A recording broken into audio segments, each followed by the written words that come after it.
This is where we hold them. This is where we fight.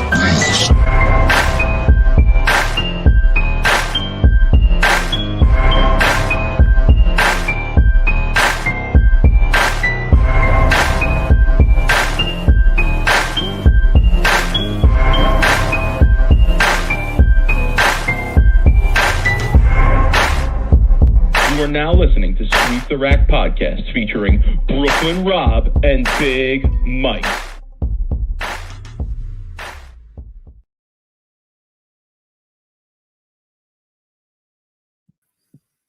Rob, what's good, homie?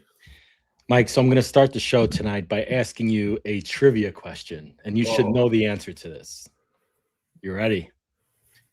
What happened 7 years ago to almost this exact date that we are going on air? We started the podcast. We started the podcast, Mike. First episode. We started, our first episode was published on January 30th of 2019. Okay. And we have, you ready for this? We've done 308 episodes that have been published in 7 years.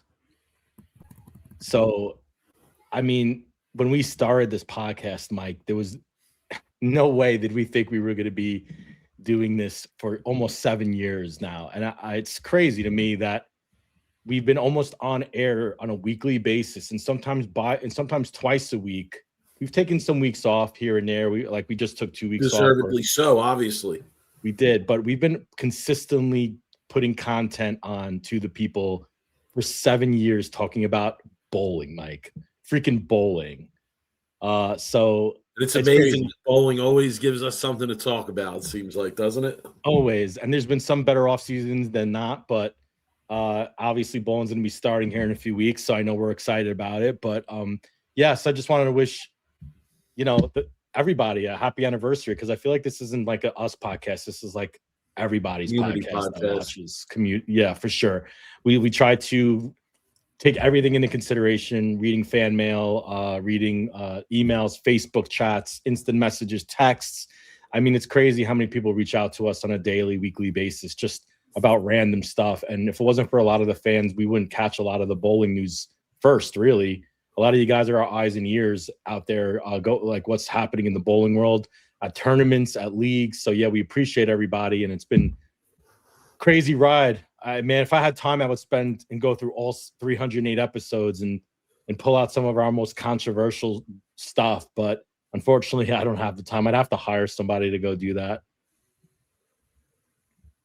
Anyway, so was just kind of wanted to open up just to put things in perspective, man. 7 years is crazy. No, it's awesome.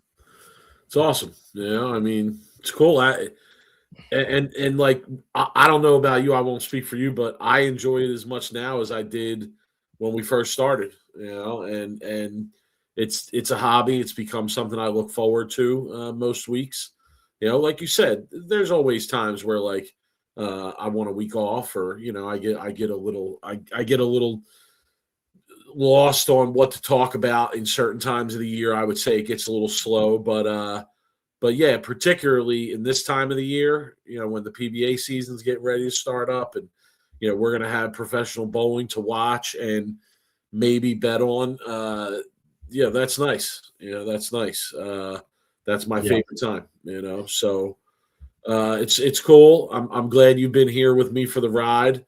Listen, when I thought, I don't take credit for much around here. Rob, much of what you see about this podcast is all Rob. But there is one big thing I'll take credit for, and that was I was the one who said to you, I reached out to you and said we should do a bowling podcast together, me and you. Yeah. And honestly, you were the only person I thought of.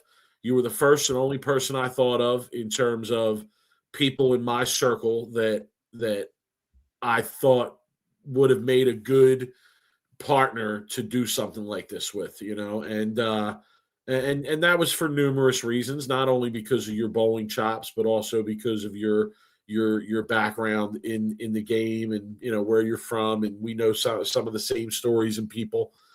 But yeah, good. I gotta say, good choice on my part. I it was good.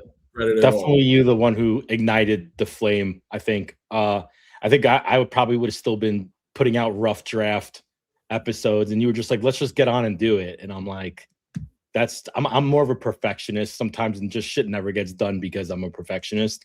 And you were just like, "Now let's just do it." And it's crazy because like the first episode, as soon as we started, within like 10 minutes, and I realized like how good you are in just kind of speaking and transitioning to different segments, and just you're kind of natural at doing it. And I was just like, man, this is going to work, because I wasn't sure if I was going to be good at that because I've never done anything like that before. So fun, big learning process. I've learned a ton on this whole like method. I could show and teach someone how to create a podcast now if they wanted to do it. Social media, growing that has been hard.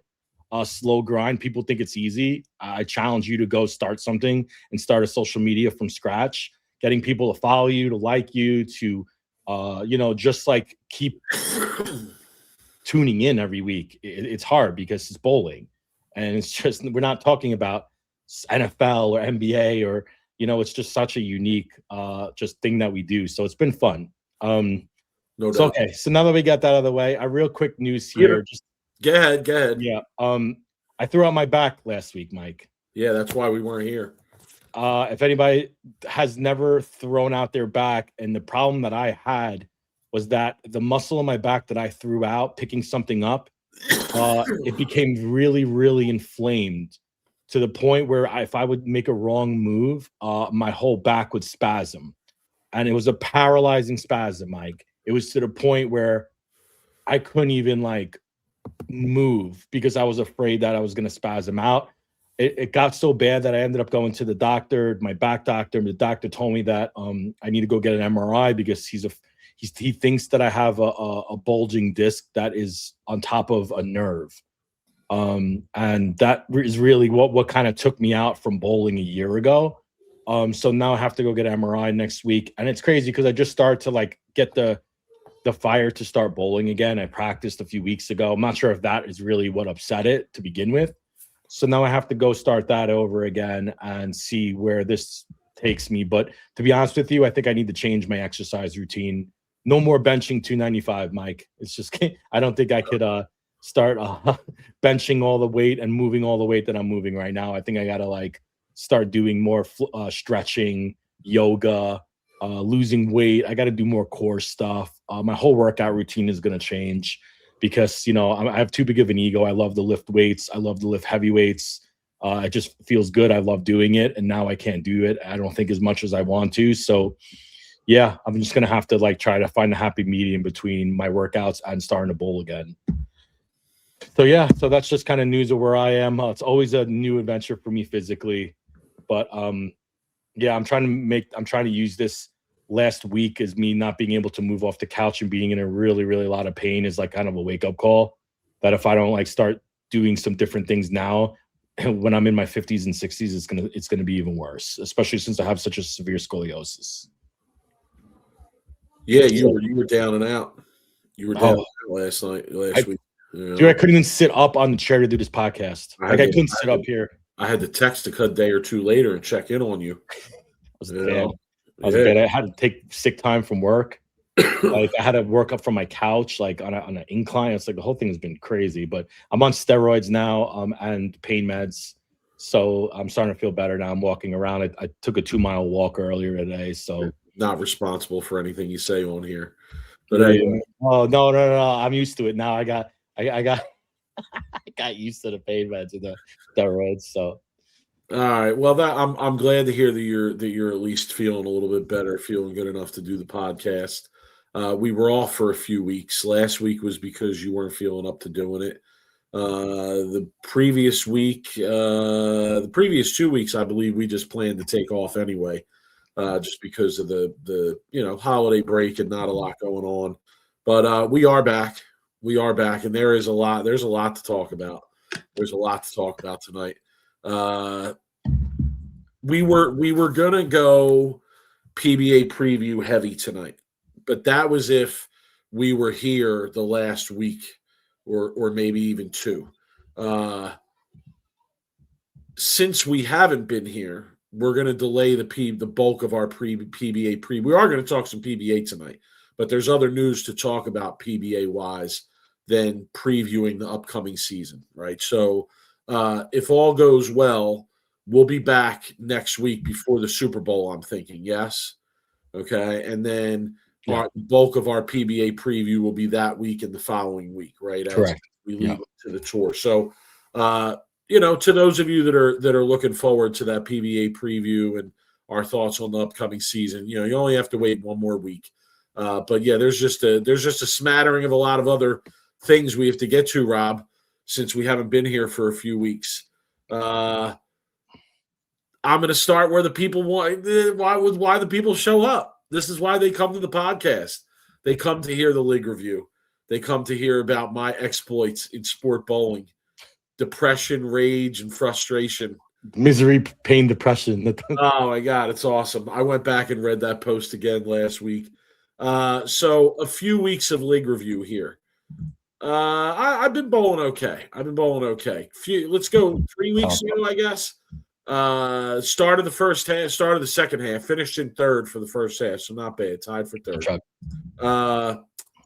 I had 622, but I got to say that wasn't that great. That was next to low on the pair. Okay, 622 was next to low on the pair.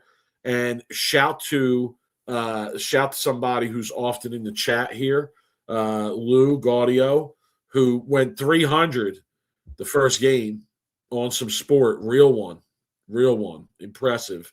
Wait, I didn't see any social media videos or anything for that 300. There's only like less than 30 people in our league. So yeah, it probably doesn't make a big dent on social media. Well, that's the thing, is the 300 that I would want to see on Facebook of a video is someone bowling 300 on a sports shot. I know. So Lou's going to listen to this. Lou, put it out. Let's see it, man. Tag me. George listens too. Tag George the podcast. Our merch too. Put it out. Let's put it out. Get it to me. I'll put it out. I didn't have a video of it because I was bowling against them. I was actually, they were killing us that game, so I wasn't. I got to read this comment. Alex says you post the butt crack 300, but not that one. Can we go there for a second? Let's go there for a second, Alex. Let's take it there. We're going in whatever direction tonight right now. Is that one of the biggest no-nos in bowling? Which part of it? Like bowling with a shirt that doesn't properly fit, and when you go to throw the shot, your crack is all hanging out. I actually showed that to my father to see his reaction because my dad's like 82 and he's got some funny comments, and he said something about it.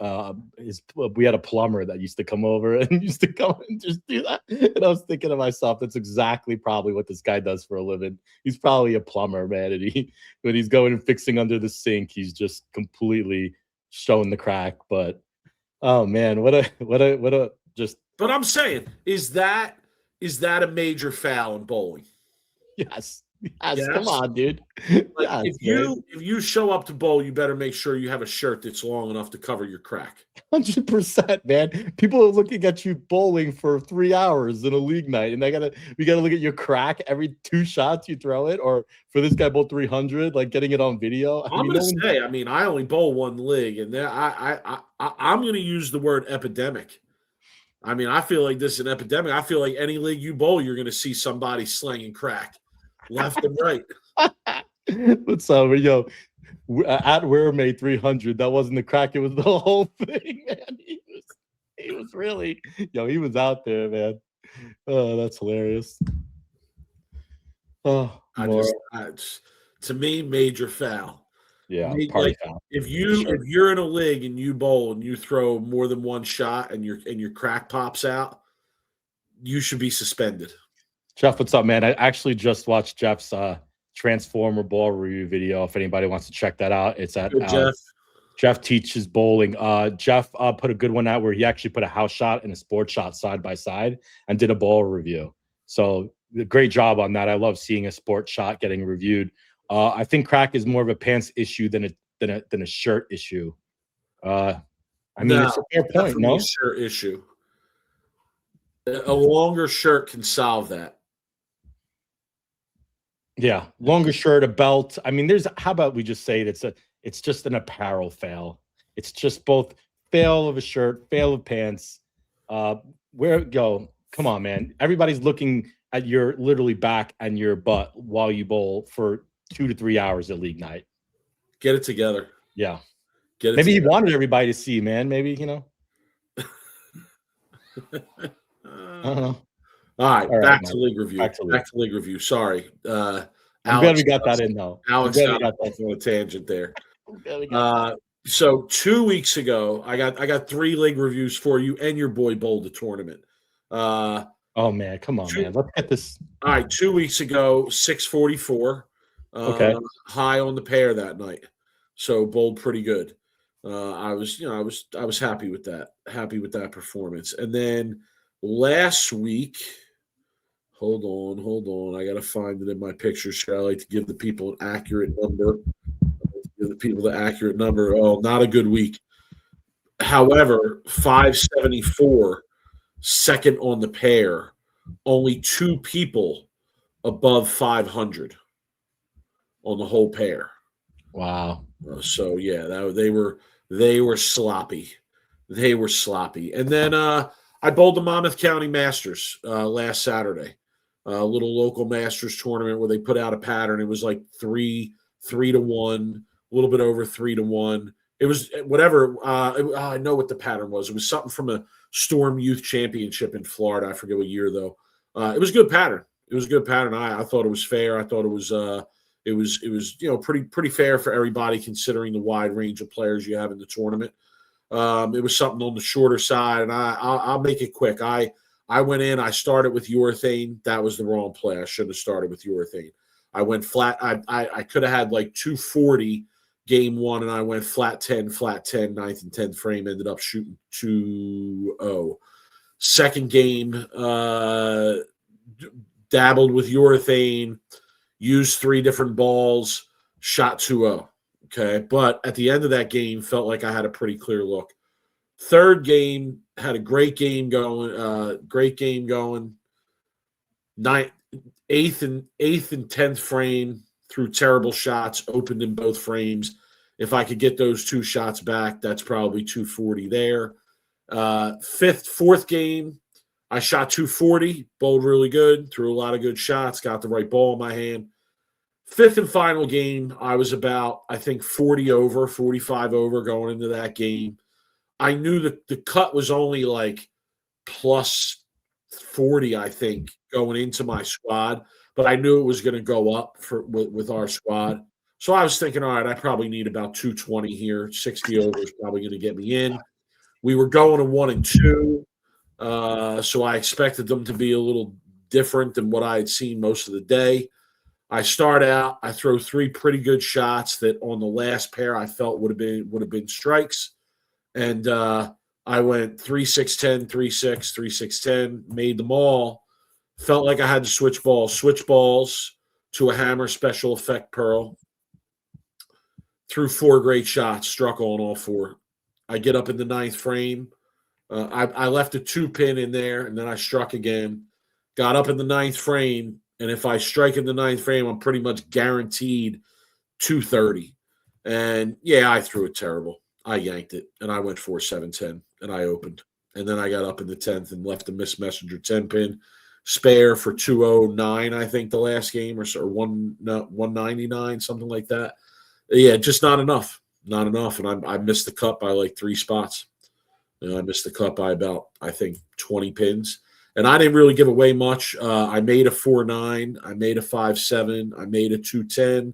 I made a washout.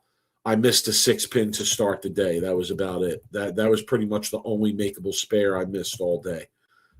So I didn't feel like I left a lot out there. I just felt like I threw bad shots at bad times, and it cost me making the cut. And I'll be honest, I was quite disappointed in it. I felt like I had a chance, and I didn't capitalize. So that's on me. But I enjoyed the event. I enjoyed the tournament. It was a quick 5 games, I'll say that. But yeah, nice little local event. Didn't have to drive too far, had a good time. And shout to I hope I say her name right. I don't know this young lady. Maya Aviles, I think is how I'm going to pronounce it. She was the winner of the event, Monmouth County Masters, first female winner in the history of the tournament, I believe I saw. So shout to her on that. I didn't really see the scores or anything. I don't have the details behind it, but I know it was a top 16 that was filled with a lot of people that can play. That I know. So super impressed that she came out on top in that field of finalists. So the one thing I don't understand, and I don't know, Rob, like comment on this if you want, and this will kind of transition us into ending this topic here. 150 entries to this event, right, on a sports shop, okay? All people from the same county, 150 entries, okay? 150 entries, and we can't really sustain a sport league in the same county. Did people mostly who were bowling a tournament were just bowling from house shots? Yes. I would say they were forced to bowl. The vast majority of people that enter this tournament are house shot only players. So I feel like they're kind of forced to bowl on the sports shot. It's not by their decision. Yeah. It's not their like decision to bowl the sport. It's like they want to bowl this tournament. It's a city tournament. They want to promote the city tournament. It's probably a tournament they mark every year for them to bowl. And I think you'd have been 150 if it was sport or house. So it was just kind of. But shout outs to them for using a sport shot because they could have easily put out a house shot. I agree. I agree. I agree 100%. I don't think it should be any other way, quite frankly. But I don't know. It just surprises me. I would just think that if 150 people are gonna mark a tournament like that on their calendar, and there's a league in their own county that they can go bowl that's going to better prepare them to do, to bowl well in that tournament, even if it's the only tournament they bowl for the year. If it's something that they mark on their calendar and it has a level of importance to them, if there's something you can bowl that's going to make, give you a better chance, prepare you better for bowling in that, I just feel like why wouldn't more people be open to giving that a shot? I mean, if you're a bowler and you only deciding to bowl one league a week, which I think a lot of people, if you were to say percentage, I think a high percentage only bowl one league a week, and their decision is to bowl in a house league or a sport league. Obviously the numbers tell you the story, right? The higher percentages, obviously they're choosing the house shots for sure. For whatever reason it is, everybody probably has their own reason for not wanting to bowl sport and bowl in the house. So yeah, 150 bowlers, but I don't think that really matters, to be honest with you. Like the same county, though? It doesn't matter because these people are going to go back to the bowl in their house shot for the rest of the year, and then they go next year, and then they bowl the same tournament, and a lot of them probably won't do well. It's kind of like nationals at the USBC. It's the national tournament. Some people are just probably bowling for fun. They're getting out of the house. What? I don't understand that either. I would say that if you bowl nationals and there's a sport league in your area and you don't bowl it, you're making a major mistake. Why even go bowl nationals? Because people go for fun, Mike. I know you're the enemy of fun. Some people use it as a vacation. Some people don't care if they go there and bowl great. They go there, they maybe think they've improved a little bit, and they use it as a vacation. And not everybody wants to go win an eagle, Mike. It's just kind of what I've accepted in the sport. I'm not saying they have to, but at least if you have interest in that side of the sport that you'll bowl an event like that, then why not do it on a more regular basis? That's all. That's my question. Tony, who is been in Monmouth County forever, he runs our Tuesday night sport league. He's saying that this used to attract 300 bowlers, and most of them did not bowl on tough patterns. And yeah, I hear you. And I'm not saying that it would be a high number of that 150. I'm just surprised that it's like not a larger number than what you would see, right, in practice. That's here's my question. This would be the most interesting question from this whole tournament that you bowled. How many people, and you're not gonna know the answer to this, how many people complained about the shot? Not Well, how do you know that? Not many, because some of I would say some of the more knowledgeable players that bowl it, we're pretty happy with the pattern. And again, I agree with them. I thought it was more than fair. It was more than fair. It was scoreable, but at the same time, you had to do the right things. You had to make pretty good shots. So again, like, I think when you have those more knowledgeable players that others look to for the lead of like what to say or what the feedback is on the tournament, when those people are all relatively happy with how things went, I think you're not going to get a lot of complaints. And yeah, a couple people, even commented to me that and I haven't bowled this tournament a lot. I've only bowled it a few times, but a couple people commented to me that they felt that it was the best pattern that had been picked for that tournament in very recent memory.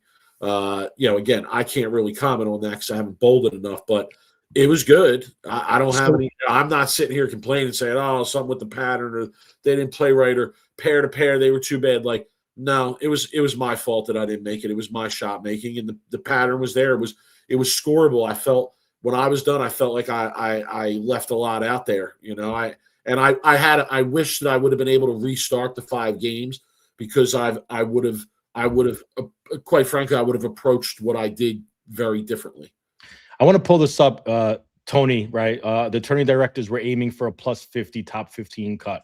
And here's the thing is, I think that's great. I think that's great. And we talk all the time about patterns and sport patterns and stuff. And there are playable sport patterns that you could put out that there's going to be higher end scoring, where a plus 40 to a plus 50 top 16 cut, if you're bowling 5 games, that's a 210 average to make the cut, I think is a very, very fair and a very good pattern for tournaments to use. You don't want to go Greg Tack area, right? And you don't want to make these things so impossible that people are going 300, 400 under, and then they don't come back the next year, right? You want to make it so that if they throw a good shot, they get rewarded. If they make a mistake, they might still get rewarded. The great players are going to average 230 plus, right, on those type of patterns. And people that maybe are in the 180 to 190 house could find a 220 here. And if you're making spares, look, I love a U.S. Open pattern. I love a red square pattern more than anybody. But in reality, when I'm bowling once a week, and you're bowling once a week and you're not practicing, I feel like the tournament is better off playing a pattern that a plus 50 will make a top 15. Yeah, no question, especially an event like this where you have a lot of people that are dipping their toe into the pool of misery, frustration, and pain.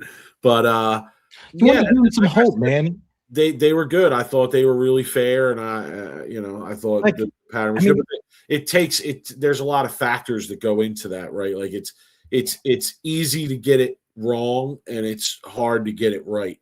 And you have to kind of do your due diligence there. So obviously the people involved did. But listen, I had fun. It was good. I'm going to try to go bowl the next Greg Tack event. It's in South Jersey. It's in my old stomping grounds at Deptford, right across the bridge from Philly. I don't know if I'm going to go yet or not. I gotta double check my schedule and see the specifics of what we got going on. But I would like to go bowl that. That's a little 7-gamer. But yeah, listen, I ended the first half of the Sport League at 202. I'm currently at 201. I feel good about the way I'm throwing it. My spare shooting has been pretty good. I feel like I'm throwing it good. My confidence is somewhat good with my mechanics and what I'm doing. So I would like to get out and bowl a little bit, bowl a couple things. And I enjoyed myself in this one. I did. So all right, Mike. Yeah, let's move forward. Man, let's go PBA. Let's start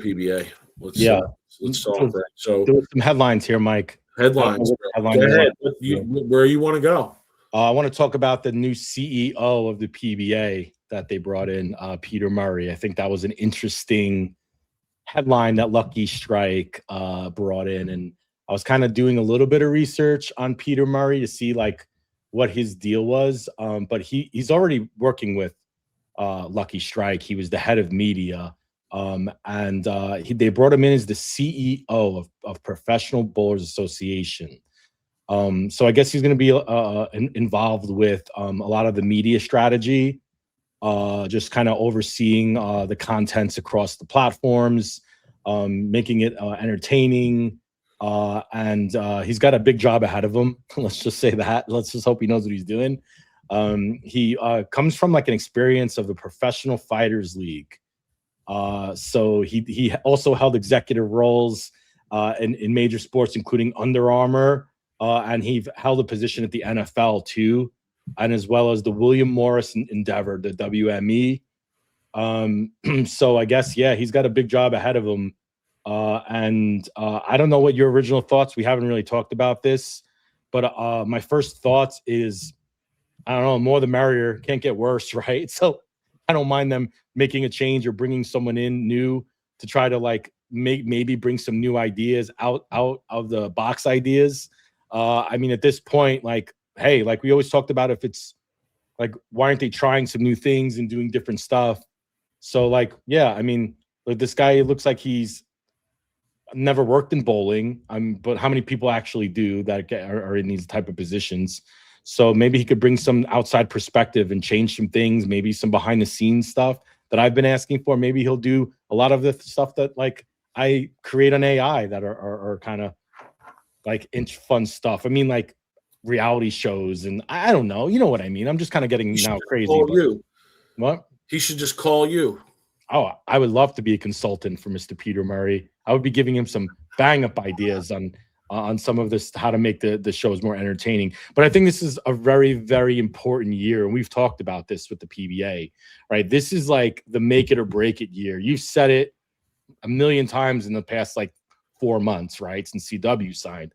So this guy has a big job ahead of him, and he doesn't have a lot of time to get things moving here, because they're, it's going to be starting the shows here soon, and I don't know what's in plan or what they got going, but he's got a really hard job in front of him. He doesn't have a lot of time to really make changes, to really create some new ideas and do all of this. And to just interject there on that point for a second, like we already also know, because we've seen the schedule, that the formats and the way that things are going to be done are kind of going in the same direction that they've gone in past years, right? So what you're saying there, and I want to reiterate this, is that, what are the chances that he's going to come in and make radical change to anything they have planned already for this year? No. It's the plan. They've already probably had everything planned out already, you would imagine. I don't work in TV. I don't have an idea of what the timeline is of how they need to do things before the shows. I would be interested in getting that perspective from somebody from the PBA or who's been working with the Fox shows previous, to see like what the idea is. Like, I mean, stuff like, and I'm just using this example, like Kimberly Pressler was also in the headlines, right? They're not bringing her back, but like, how long is that like pressing questions segment have to be created in order to put it in the show, right? I'm imagining that's months and months of planning, right? Where it's probably people are working full-time jobs doing it. They're definitely moving on differently, right? They brought in a new head of announcer.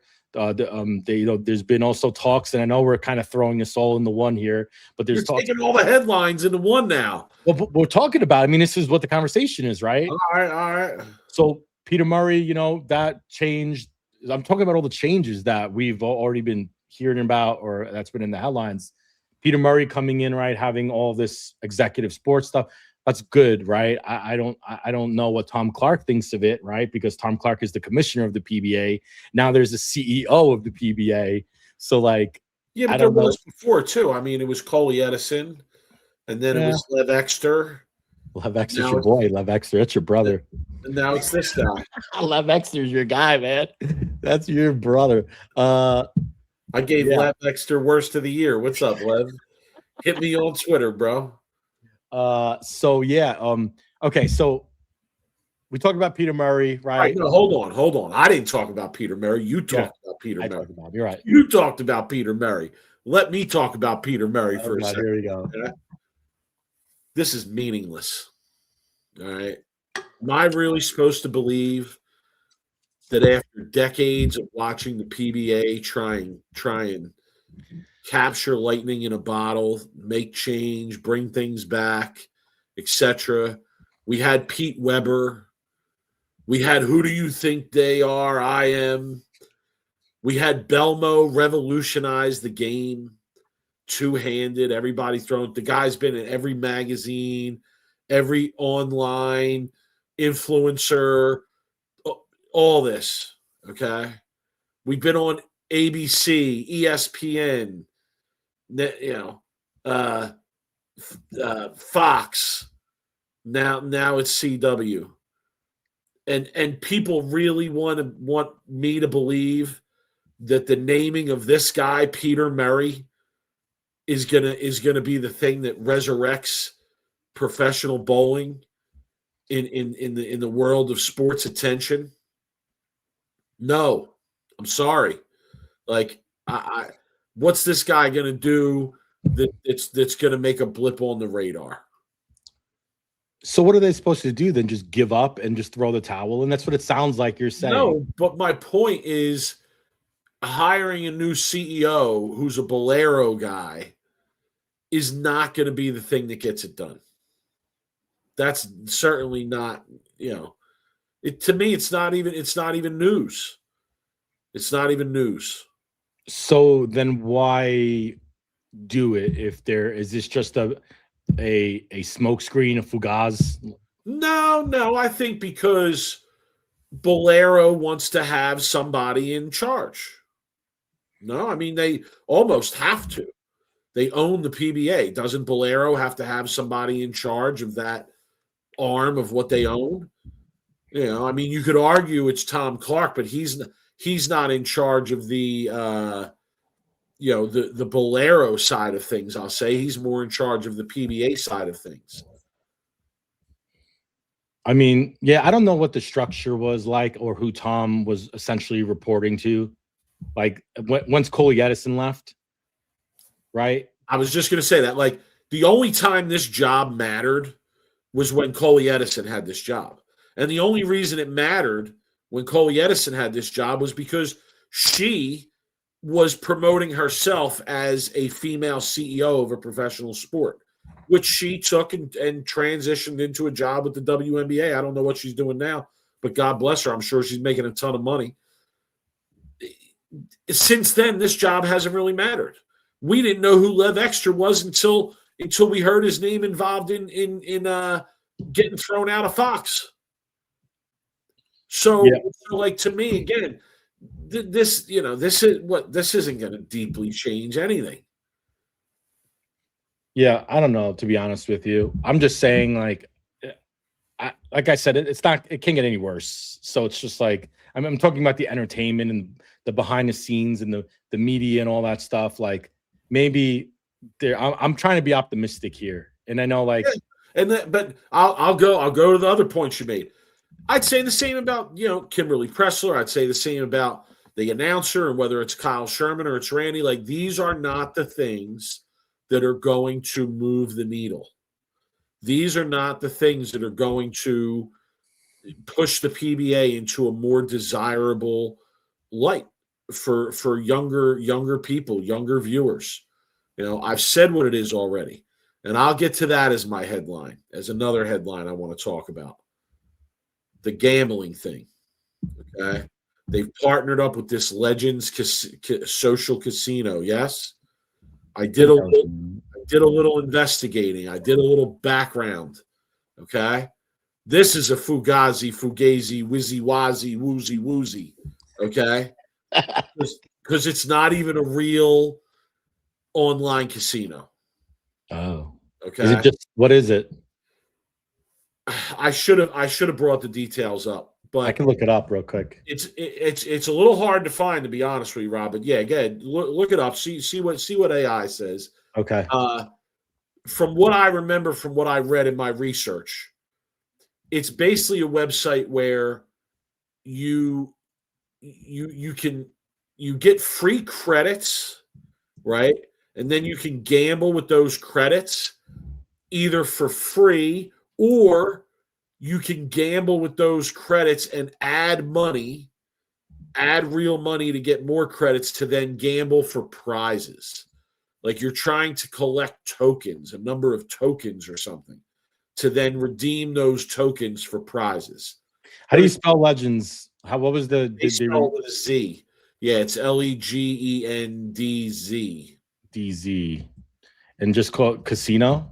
Social casino. Oh, social Yeah, casino. Legends Social Casino. Okay. Is what I was looking for and what I was searching for. Okay, so my next question would be, does this mean that are we not going to see betting on Bet Rivers this year? I don't know. I mean, I hope we do. So here's what AI said. It's free to play. You don't have to deposit money to start. Casino and sports combine. Legends, mixed slots, table games, live dealers, social sports. Legal based on sweepstakes because it uses non-cash virtual currencies and bonus SC. It's structured to fit within U.S. sweepstakes gaming regulations. Yeah. Hundreds of features, hundreds of slots, live dealer. So it's you're essentially playing with fake money for just to get like points or discounts on like partners that they have essentially. Yeah, I guess so. How it plays uses two virtual currencies, gold coins and sweeps coins. Gold coins used for play on most games, fun only. Can't be redeemed for cash or prizes. You can earn them through login bonuses. Sweep coins earned through gameplay bonuses or promotions. These can be redeemed for real prizes like gift cards or cash after meeting site requirements. Games and features, hundreds. Yeah, I don't know if yeah, it's kind of not really what we're looking for. No, and it's not. And you just brought me to my point. Yeah, that's not what's going to get the PBA in the light that we need it. Charlie wants to know if they have skee ball tickets too. That's what it sounds like. It sounds like Dave and Buster's, where you're just like winning tickets to win like stuffed animals. Well, that's disappointing, I guess. So yeah, we'll see. As long as it's back on Bet Rivers, Mike, or a partnering app that can bet, and hopefully that is the case. Why? Mickey Mouse. I don't understand. I just don't understand. Why would you partner with this instead of a legit online casino like a Bet Rivers or something? Maybe there's a lot of red tape that they don't want to walk through. Somebody said Lev Extra made 2.7 milli in compensation in 2025. God bless Lev Extra if he did. Shout to him, bro. Yeah. Do you sorry, I just lost my train of thought thinking about Lev Extra below that Bolero Fox deal. I know, like, it's funny to me, like he made 2.7 and me or you could do a better job. That's why we're sitting here doing a podcast. Both of us, either one of us could do a better job at whatever he does for Bolero. I don't care what he does, do a better job. Hey, I'll do a quick simulation of how my negotiations would have been with Fox. You ready? I would have sat down at the table. Fox would have been like, "We want to give you," I'd be like, "Done deal. We'll take it." We're back, baby. That would have been my negotiations. Yeah. I would have looked at the paper and I'd be like, "Done deal. We good." That's the end of it. Pretty much. That was that's all you really had to do if you will have Exter. Like, hey, oh my God, you're giving us 100 hours of live TV and all the, like last year. Hey, we'll take it. Like, I'm good. We're bowling. I guess Bolero can afford to pay somebody like Lev 2.7 mil. Perhaps they do think that their product is worth more than Fox might imagine it is. I mean, have you seen the price of a boneless buffalo wing meal? No, I mean, I don't. I tend not to eat there. The boneless wings are good, but they're expensive for me. It's too expensive for me. But well, 3 games, you get $19 in lineage. I mean, pay Lev Extra salary. It's kind of what it is. All right, Mike. So disappointing with Legends. Maybe we'll see. I'm not jumping ahead of it. Hopefully, it stays on Bet Rivers. Bet Rivers, if you're listening, which I know you're probably not, but please, for the love of God, please, that's all we really need. Yo, listen. Everybody out there, if you're listening to this podcast and you gamble on bowling through Bet Rivers, hit them up on social media. Let them, they're very responsive on social media. Let them know bowling season's coming. we want odds on bowling. Let them know. Be nice to keep that going. It's been a great component the last few seasons to keep you locked in and entertained on the shows. So okay, does that pretty much cover all the PBA news? No, because I heard a rumor about of the sport of a pro bowler they want to bring into the booth, Mike. Oh, we mentioned that already with Kyle. We didn't mention Kyle Sherman. We didn't, though. We didn't talk about it. And I just did. I just mentioned them. I just said that not having Kimberly Pressler or having Kyle Sherman, these are not the things that are going to move the needle. But what do you think of that specific news, if that is true, if that rumor is true where they want to bring in Kyle Sherman? What? Would I don't yawn? What do you expect my reaction to be? I don't know. Like, you think they're better off bringing in a legend? I mean, he's a relatively entertaining guy. I think he has a very good personality. I think he's well spoken. I mean, I'm not in any way saying it's a bad choice, but like, it's a non factor to me. Like, it's not what's going to change anything. What's going to change? What is Kyle Sherman being the color commentator guy going to change for the PBA? I mean, to be honest with you, and I think this is a very a point you're missing. The commentary really sets the show up.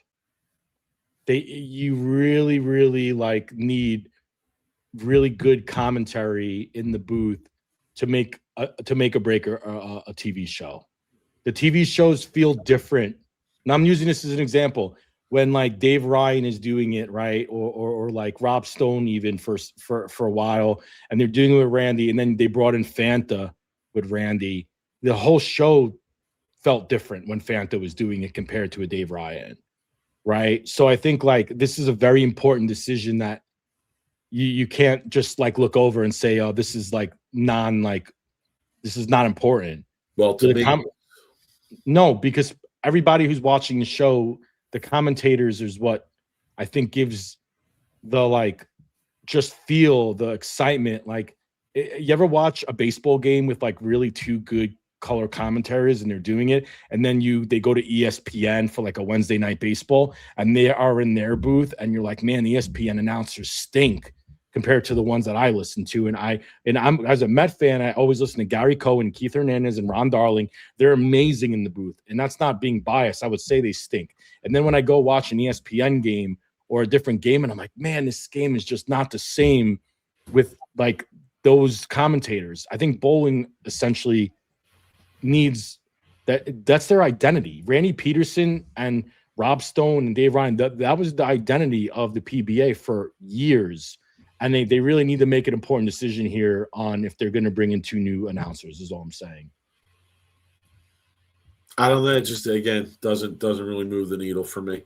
I mean, we're not going to all of a sudden bring in big sponsors and all kinds of stuff. I think that's going to come, if anything, from the HBO documentary. Yeah, or are you going to get a bunch of young people watching the show all of a sudden because Kyle Sherman's the announcer? Maybe. I mean, he's got a good social media following, obviously, big in YouTube. And I'm saying is like what's going to bring views and bring new people is from outside of the PBA shows, right? This documentary they've been working on, right? That's going to be the important media. Haven't heard much about that. Haven't heard. It'll be there. I think it's just, we'll see. We don't have a timeline on when that's going to release or whatever. I strongly disagree with you and Ryan Burkhouse in the chat. He says they make the show for sure. Boring talk equals boring game. No, boring bowlers make a boring show. Okay, boring matches make a boring show. Okay, boring environment, boring crowd makes a boring show. I would put all these things as more important to me in the production of a good PBA show than the announcers. Okay. I mean, I could go 5 different ways with this, right? But number one, if you let me produce one PBA show, you could tell me I have no announcers. I don't even care. Give me one person standing there letting people know what the score is after each frame. what the score difference is. No, I disagree with you. It's a terrible take. 5. Smith up by 20 after 5. No, that's all I need. It's a terrible take. No, that's a trash take. That's terrible. That is awful, Mike. I would put together a better, more entertaining show than what they have offered in recent memory, and I would do so even if you told me I couldn't have a serious color announcer. Okay, dude. You ever watch the final round of golf? It's golf. It's baseball. You're using examples that golf is boring. You got to watch for hours. Golf you got to watch boring. for hours to really get into what's going on. Bowling is quick, bro. No, the announcers are very important. Shot after shot, it's quick. There's not a lot of breaks in the action. There's not even a lot of time for the commentators to really dig deeply into. JT Clinton has what Mike would do different. You heard him. He wants to get rid of the announcers. He wants to have one guy standing in the back telling the scores, and he wants to have just people bowling and crowds being high energy. JT, I would change the format. I would go shot for shot instead of 2 shots, 2 shots, 2 shots. Okay, I could do 1-1. I could do that. I would change the set. Okay, where there would be no one sitting on the side. Okay, the crowd would probably be in the background, but they'd be somewhat further pushed back from the action. I would love elevated lanes, almost like an arena setting, but not as big as an arena, like a regular bowling alley setting, but where the lanes are raised a little bit and the crowd is in the back a little bit. I would probably try and create an environment where the crowd is chit-chatting and there's crowd noise the entire time, and there's no silence. There's no long periods of silence while the player gets ready and the player gets up and the player throws their shot. I'd make a lot of changes, JT. There's a lot of things I would do differently on the show, but I certainly don't need a color commentator to make a good show or put on a good product. I disagree. Can we talk about intros? Can we have some exciting intros like that one guy does in darts? Yeah. The guy's boring. He comes out in a great song and people are all playing there. Everybody's singing along. My man standing on the stage, soaking it in. These are my people. I mean, so get rid of that's what I would go for. I have said it before. We've showed clips. We've talked about it. And I don't want to rob from darts like that. I'm not going to say, oh, yeah, just take that. Obviously, there's subtle things you have to do with bowling that you're not going to do there. But, that's the environment I want, man. That's it. That's it. The announcer don't matter in that. No one knows who the announcer is on darts. No one's tuning in to hear what the color commentator has to say. They don't care. Just tell me how many points the guy needs. That's it. All right. We agree to disagree on that. All right, Mike. PBA stuff, done with that. What's next on the agenda? What do you got? All right. Well, we got to start moving towards wrapping things up. Yes, we're already at an hour. We're already an hour. I mean, I thought you had a list here. You thought there was some other stuff. Oh, I do. I mean, if you allow me another one, then we're But another one, and then we'll do rest of the week after. Well, we still have to do. How would you make bowling better? We do. How would you make bowling better? Are you ready?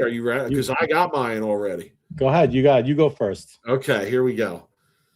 And I'm going to introduce it. I'm going to make sure people understand what we're talking about here.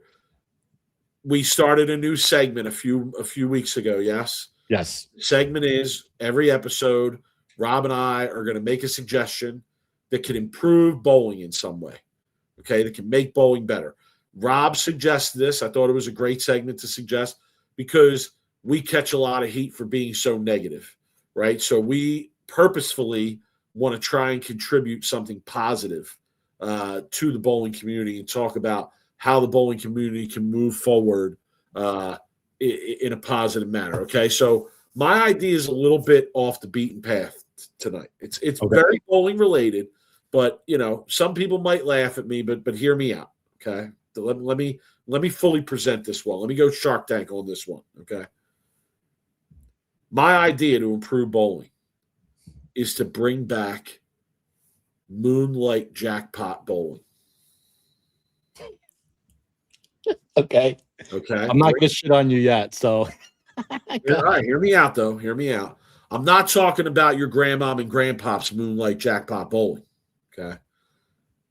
I think that in the current environment right now, it's funny that I'm going to say this, but this is probably more an idea for a bolero than it is for a mom and pop type place. But I do think that a mom and pop type place could pull this off. They could do something like this if they went about it in the right way, right? The way they go about it is probably going to be different than the way that a bolero would go about it. And I'm going to tell you what gave me this idea. What gave me this idea is all these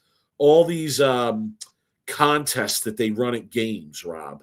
You know what I'm talking about? I see all these viral clips of like somebody hit a half court shot for 10 grand, or somebody made a putt on the full length of the basketball court for 25 grand, or the Pat McAfee, they kicked the field goal for 100 grand, right? Something like that. Okay. And that got me thinking, like, people love a shot at a big cash prize. They don't care what they have to do. Everybody thinks they'll be able to do it. You know, you watch somebody do it, you're like, oh, I could do that for that kind of money. Give me that shot, right? Okay. And I started to think, wow, like bowling had that at one time, and I don't even think that's around anymore, right? Mm-hmm. So that's how I got to the point of, let's bring back moonlight jackpot bowling, okay? But let's bring it back in a bigger way. I'm talking big prizes. What was the combination where you would shoot for the highest jackpot? Was it all three front pins were colored? They didn't do moonlight jackpot bowling where I was. We did bracket. Right. We did bracket nasty, gritty ass action. No, not even on Saturday nights? No, not that I remember. Okay, so it used to be Saturday nights most times in the bowling alleys that I grew up in. If anybody remembers what the best the most, you know, I guess it would be the most uncommon combination of the colored pins lining up that would give you a shot at the jackpot, right? But I mean big jackpots.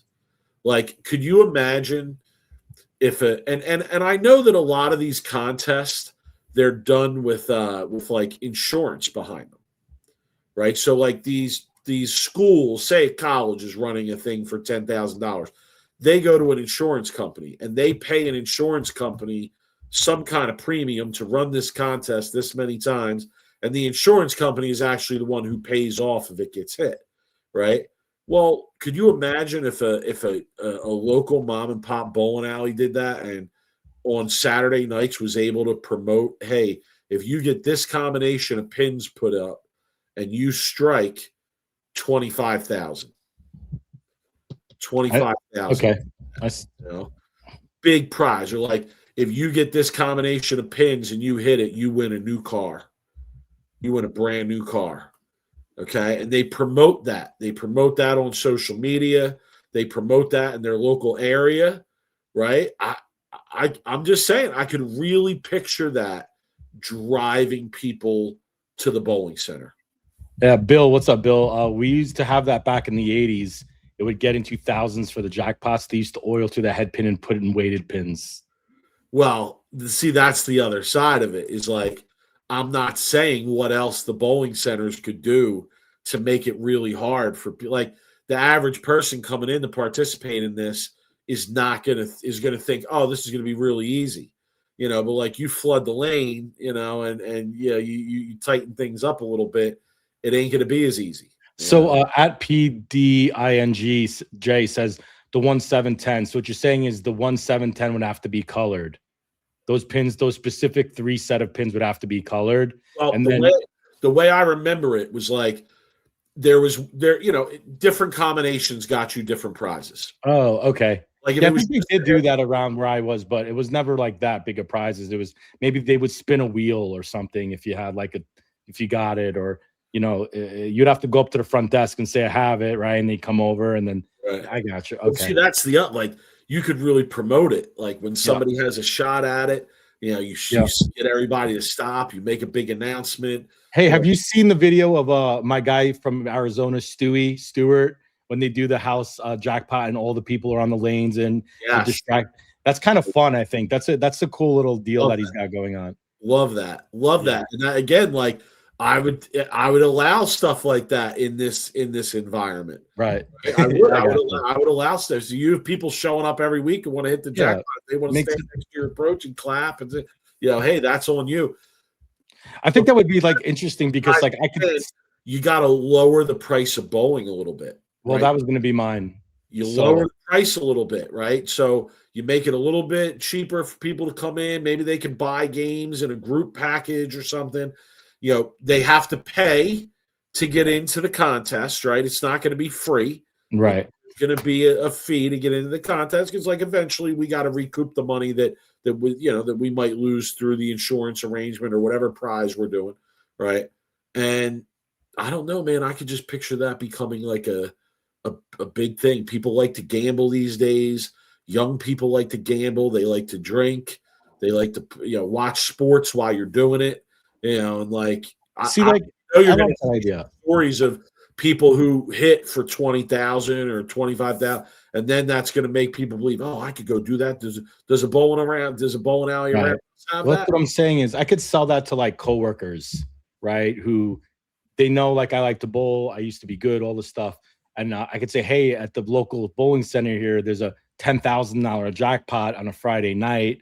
Like, we should get a group and go there and see if we could like hit one of them, right? And I think people would be like, oh my God, 10,000 to throw a strike, like, or whatever it is. Like, yeah, let's do it. So yeah, I think that's interesting. I think you'd be a good proprietor, Mike. Maybe you should call Fagan and tell him we should bring that at the bowling center. He just bought it over in New Mexico.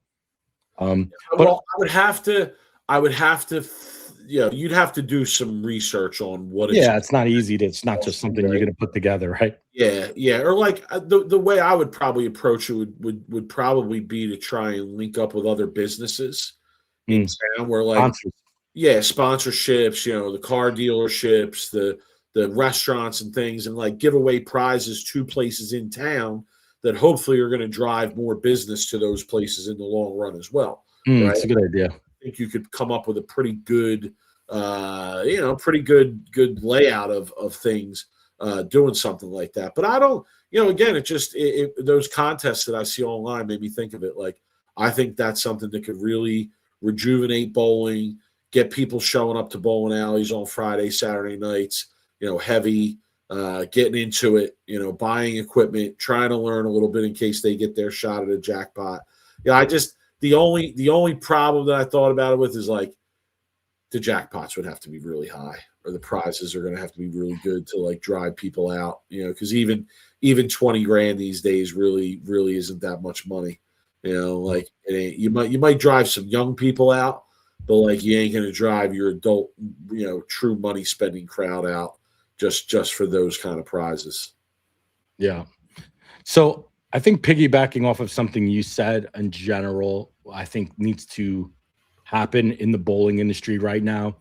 We've had numerous conversations about bowling turning into going from a blue collar sport back in the 60s and 70s and 80s, and then turning into essentially a white collar sport where now it costs an arm and a leg to bowl, right, in general. And I've been on record saying, like, when I've been bowling competitively or trying to be better or trying to, bowl tournaments and all this stuff, like, if you ever sat down and do a budget, which I think every adult should do every month, and see how much money you're spending, how much money you're taking in, and you start recording every dollar that you spend to be a bowler. I'm not talking a tournament bowler, I mean league bowler.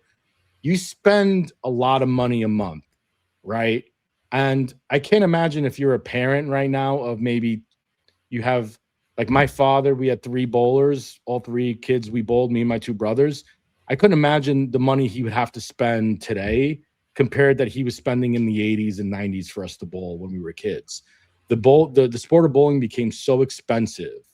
And I think everything got expensive, right? So I think that's just kind of the way it is right now with the inflation and just how, like, everything is just completely crazy, right? Where groceries, all that stuff. But bowling needs to find a way to lower costs. They need to find ways to lower costs specifically for league bowlers, specifically for even open bowlers, right? Like, pro shops need to work with league bowlers. USBC needs to work with the BPAA, the bowling proprietors. They have to find a way to lower costs, Mike, like in general. And I think like as me going to go practice on a Tuesday afternoon after work and bowling 3 games and ringing me up for like an $18 or a $19 like charge to bowl 3 games is crazy. If I go bowling on a Saturday night with 2 of my buddies and we're, you know, going there just to have some beer, some pitchers of beer and bowl 3 games and have some fun, we order some food, like we're in for hundreds of dollars, right? When I used to be able, when I was a kid, I used to go bowl a family for 2 hours and it would be maybe like $10 a person or something like that, right? So I think the bowling industry needs to find a way to lower these costs. The pro shop drilling a bowling ball now, Mike, is going in the $250 range, which is wild for a high performance ball that maybe lasts you 6 months to maybe a league season, right? It's just got crazy where I could understand why someone like you, Mike, who's got 2 daughters, like wouldn't want your kids to go into bowling because of how expensive it is when you could be spending that money and maybe essentially getting them into a sport where they could maybe make a profession out of it that actually is going to pay off when they're later in life, than bowling, which we know is a really hard profession to be a full-time bowler, because only really the top 5% or 10% actually make like livable income to become a professional. Well, I was going to ask you, like, who do you mean for? Like, do you mean for everyone, or do you mean just for younger people? Yeah, I would specifically probably target younger demographic, anybody that's probably still, let's just say juniors, 17 or under. Because lower those costs. Honestly, man, like that's just not how the world works, right? Like the price of these things is not going down. It's not, but I'm saying like the price of these things is going up, and it's like I know Juan owns a bowling alley. You guys are way off here. The cost of running a center nowadays is stupid. I'm not arguing with that. I'm just saying that going with my my past, how do we fix bowling when concentrating on the younger demographic?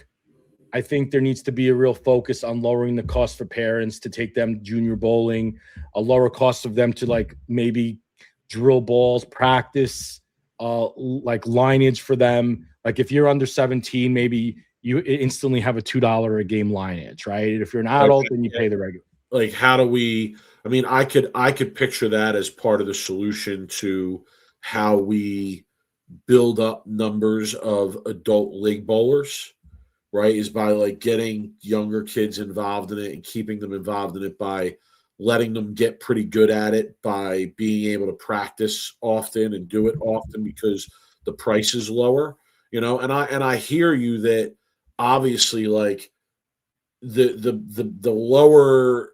And again, not saying this is going to happen or this is reality, but I do feel like, especially in today's environment, any business that can lower its price right now and make people feel that they're getting a little more value in what they're spending is gonna win out in the long run, because people are going to a lot of places where they feel like, wow, the price of this is out of control, and I can't believe I'm paying X for Y. Right. And I think that right now, if you walk into a Bolero on a Saturday night, or even a lot of privately owned centers probably too on a Saturday night, like you said, and you bowl a few games with a few friends, you're probably going to have that latter reaction rather than the former. And you're probably going to be thinking, man, I can't believe how much this is to go bowling. This is crazy. It cost me a whole night out to go bowling. So I do feel you, Rob, in the sense that like, if bowling can rein that in a little bit and convince the consumer that they're getting a little more value for what they're spending, then yes, I think that could be a big positive in the long run. Right now, you know, again, I gotta say, like, this isn't just this isn't capitalism. This isn't the way the economic world works. Prices don't go down; they go up.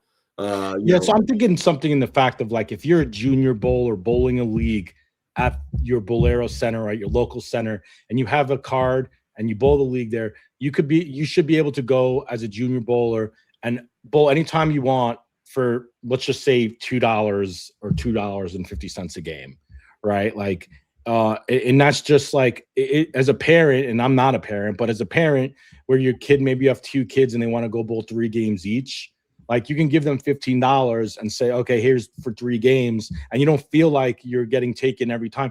And those 2 kids that come and bowl, they might come back tomorrow and bowl 3 more games because it's $15. But if you're charging them a full price, $5 a game, and now it's gone from from $30 every time you walk in there, like that's just, it gets so expensive. And I think you want to start focusing on getting those kids that how we used to grow up around our bowling alleys every day and go and keep bowling every day in hours, right? Those days are gone because those were all privately owned centers where, we knew the people who worked there. In some instances, you knew the management or the owners of the center. And Correct. I'm sure like me, you would do a lot of little things around the bowling alley to try and help out. Little porter type stuff, put the balls away, things of this nature, clean up the tables just to make sure, to try and earn some free games and some coaching Pee-wee leagues. Remember that? I don't know if they still do that or not. But like those days are long gone, right? Like those days are out. I mean, we're at a point now where Bolero is the main option for people, and they don't even have the lights on. They don't even have the lights on, let alone give junior bowlers, a discount to let them come and practice. Yeah, and I could imagine Juan, who's got probably so much experience in this size, talking about how vendors don't help, and insurance increases over the last 3 years have been outrageous, and nobody could do anything about it. I mean, I'm not a bowling owner. I don't have any experience owning a center or any of that side. It's easy for me to sit here and talk about lower prices, right? Because that's what people want, right? They want lower prices. And I know it's probably not sustainable as an owner, but I'm saying is like the USBC should find a way to maybe like help out with those kind of costs for the BPA for the owners, just for the juniors, right? Where it's just like maybe every time a junior bowls a game, the USBC chips in. I don't know, right? I'm just shooting shit right now in a sense, but you're trying to say that the game needs to become a little bit more affordable for the younger kids, 100%, right? Like I do really feel that. I think you can even say that across the board. I think what I said before is true. Like if you can find a way to accomplish that, it's definitely an advantage. Go ahead. So Kevin, what's up, Kevin? Good to see you, brother. The locally owned center at my nephew bowls junior league. It gives the youth league bowlers $1 a game for open play. I mean, that's incredible. And I think that if you were that bowling center, I think you would want to promote that like as much as you can. And I want to say, like I've talked a little bit on here about how I'm giving lessons to a couple young kids right now, and I want to say, like Bolero, at least in our area, the place that these kids bowl at, they give the high school bowlers a discounted rate only during the high school season, right? But the problem is, when do you go practice? When do you go practice? Because like every night they're filled with leagues, because in most instances they're the only bowling alley around. And the nights that they're not filled with leagues, the lights are off. Yeah. So yeah, even if you give people a discount, the environment for people to get better is hard there. It's not really there. But I also see the negative effect of the high cost with the kids that I give lessons to, because how can I tell them to go bowl 30 games a week or 40 games a week when that's going to cost their parents a ridiculous amount of money for the week? Well, that's why it gives certain people, especially youth bowlers, a real big advantage if their parents own a bowling center or they have a place where they let them practice for free. My opinion, if Rob, how many people out on tour today in some way, grew up in a family or in an environment that was associated with the bowling business? There's a lot of them, and I think that has a lot to do with it. And I think you're going to continue to see that. because it's the cost. And it's like this with all youth sports. It's like this with all youth sports. I mean, don't even get me started with the soccer and the dance right now, but it's almost across the board. But that's why I agree with you that, like, if they could find a way to lower it a little bit, then it would put them in an advantageous position, right? Because it would be an activity that kids could do a little bit more cost effectively than some of the other things out there, right? Yeah. And there, at least on the girls' side, there are a fair amount of opportunities out there in terms of scholarships and things of that nature. So you do have that comparison to some of the other activities that kids get involved in for those myriad reasons. But yeah, I agree with you, man.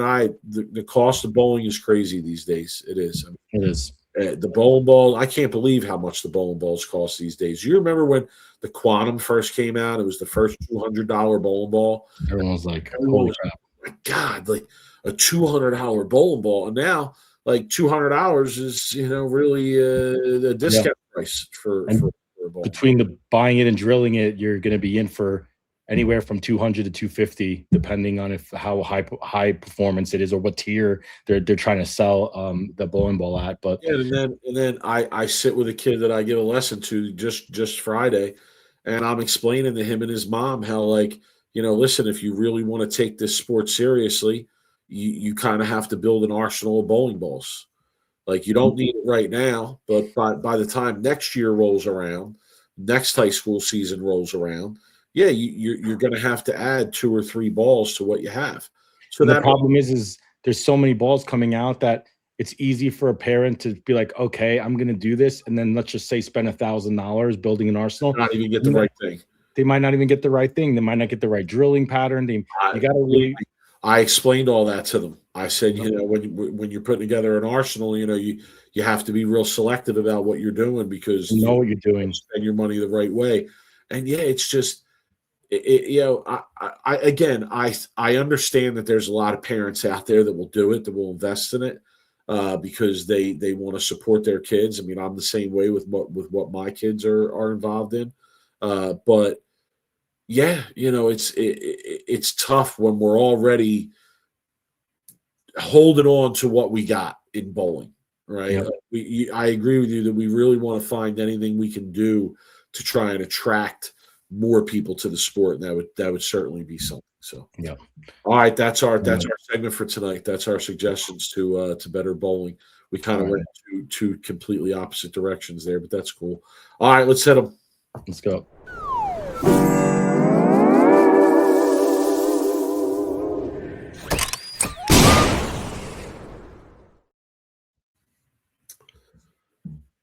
You want me to go first, or you want to go first? I can go first, but Facebook just always screws me up because every time I go back to the page, it refreshes, and I lost my worst of the week because it was on Facebook. Give me 1 sec. I'll have it up. Go ahead, Mike. I'm going to pull this up. I know you got a lot. I do. I got a lot, and I want to be somewhat selective about what I use here, what I don't use. I got mine. Let me go then, if you're looking. Go ahead. This post was actually back on September 30th of last year. I dug down deep and found this post. It is by Richard Palinelli, and this was from the USBC bowlers discussion forum. And this is just, you want to talk about doom and gloom, Mike. So he might fit in well on this show, according to what people think, like what we talk about every week. Some unpopular opinions. Ever since the ABC and WIBC merger created the USBC, the people running the sport are ruining the sport by making it far too complicated and riddled with gimmicky lane patterns and equipment. Because the USBC has a lot to do with all of the equipment, of what's being created. Two-handed bowling should be outlawed. That's chucking, not bowling. String pins are an abomination. Basically, bowling used to be fun. It isn't anymore. How old do you think this gentleman is, by the way, if you were to take a guess? Talking about the ABC WIBC merger. 5 or above. I'm gonna say he's 70 plus. Okay.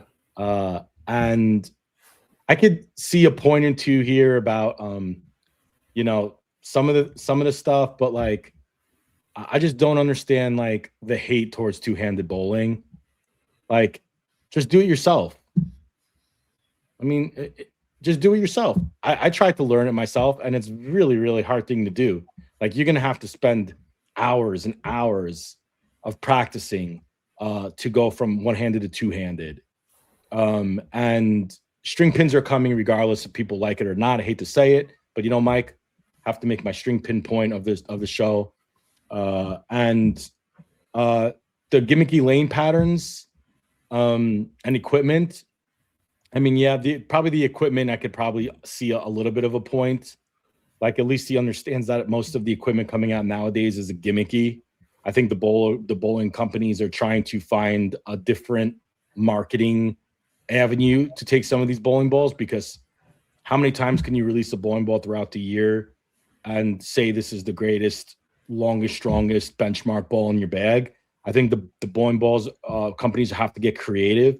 I think like this new transformer ball is a different like avenue of marketing a bowling ball. Oh, you could drill this 5 different ways.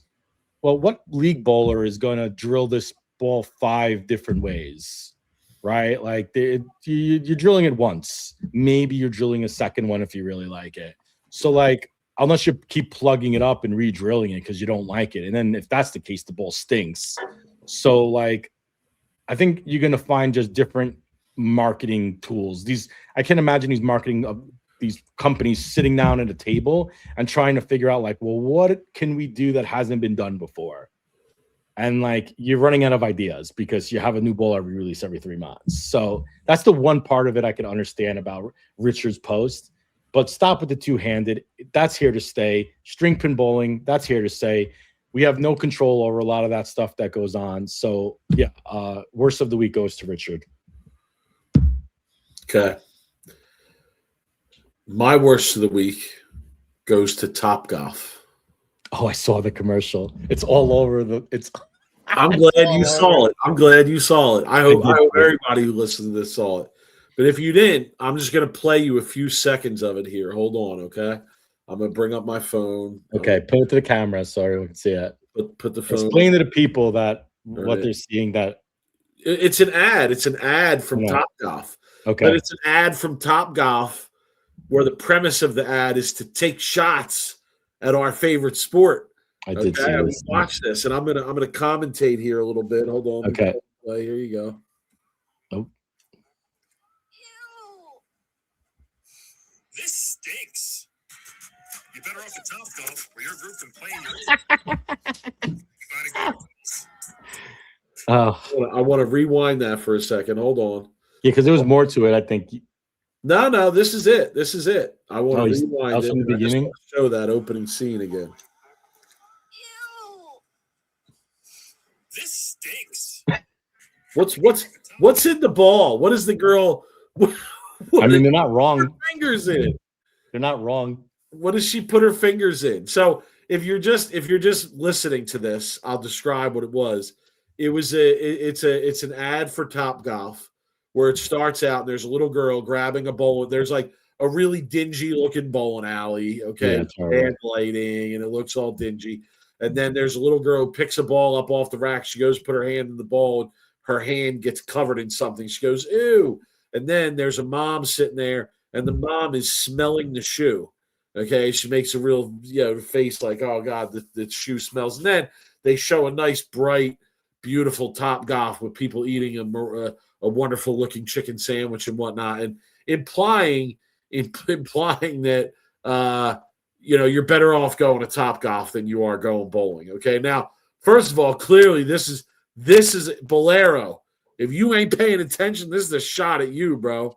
Where's your social media marketing people here? Okay, because they're coming at you. Topgolf is coming at you, Bolero. So Let Exeter earn that 2.7 milli, bro. Shots fired. What are you going to do about it? Okay? You know what's interesting to me? Just from my own personal like work and working, Dave and Buster's used to be a big client of mine years ago. Dave and Buster's, I believe, is actually Top Golf's biggest competition. Why would they come after bowling? Like, to me, that's kind of like, wouldn't they want to rather take a shot at Dave and Buster's than bowling? Maybe we're just an easy target. They're like the bully on the block looking for an easy target. They're like, let's go after bowling. First of all, gotta highlight this comment from the Ring and Ted. Isn't that stuff supposed to stay in the ball boxes in the back? How did it get in the girls' bowling ball? Oh my goodness. Dude, Rudy, what's up, Rudy? Revs, man, legend. Did you smell her shoe? Yo, if they smelled Rudy's shoe, that lady would have passed out probably. Well, that was in response to Charlie saying that he thinks he dated a girl that smelled the shoes. Okay? Yeah. I don't know. I don't know about that. But that's the next thing I was going to comment on. Who smells the shoes, son? Dude, so sick. Who smells the shoes? Oh my goodness. Like, what? Come on? Who's going to the bowling alley and smelling the shoes? Please, if you're smelling the shoes, you got problems. Yeah. Oh, that's hilarious. All right, Mike, you ready to wrap this up? Yeah, let's do it.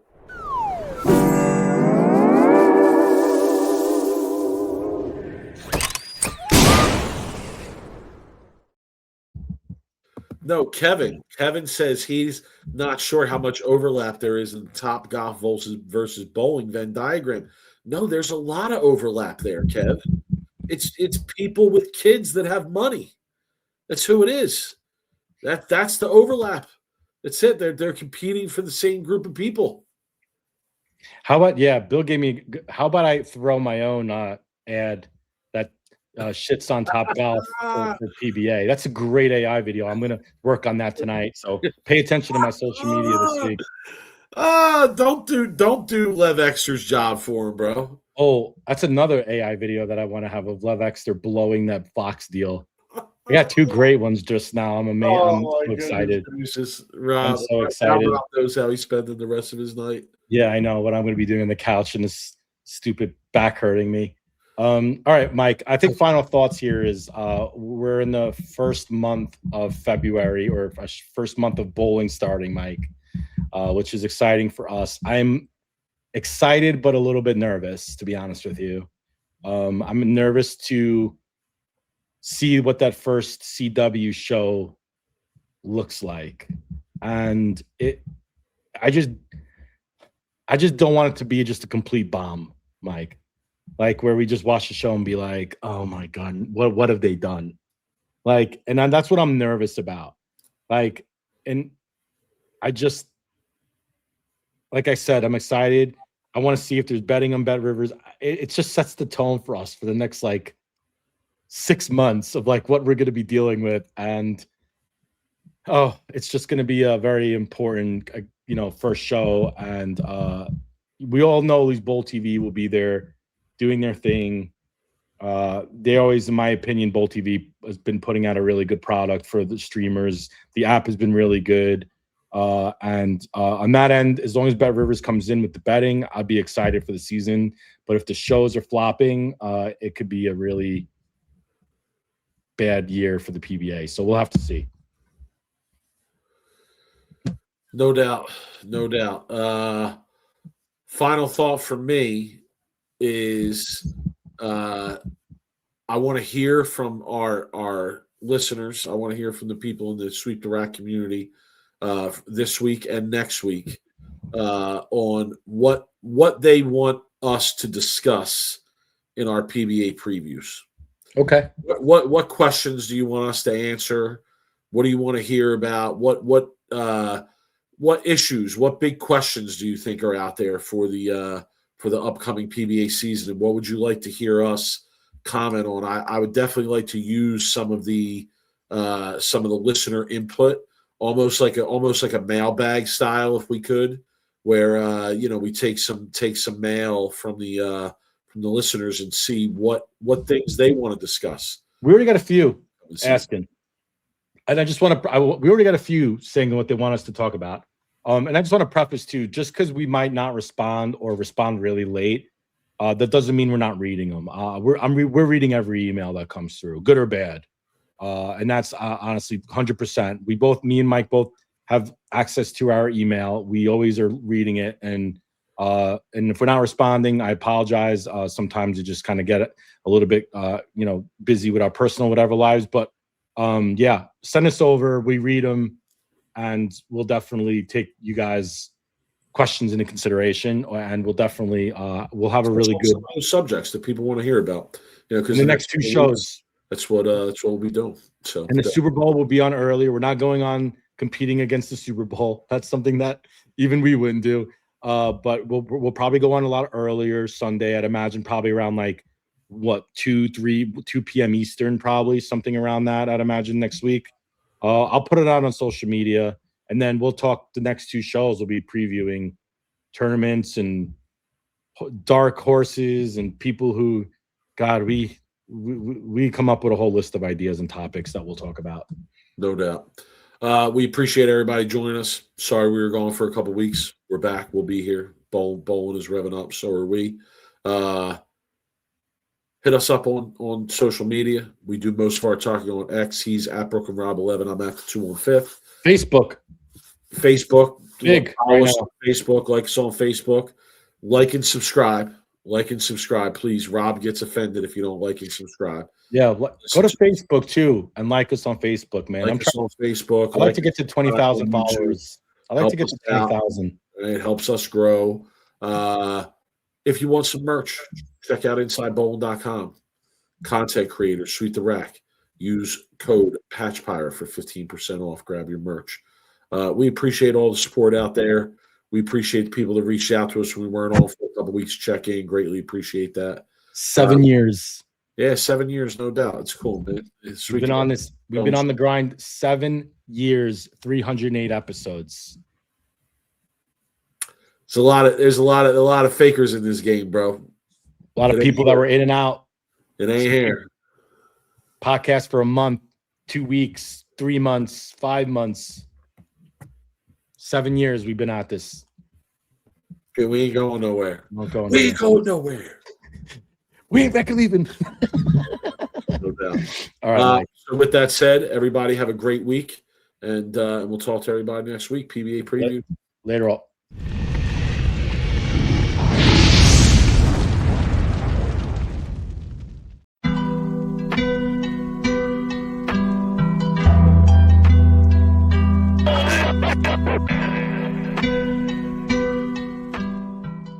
You are now listening to Sweep the Rack podcast featuring Brooklyn Rob and Big Mike.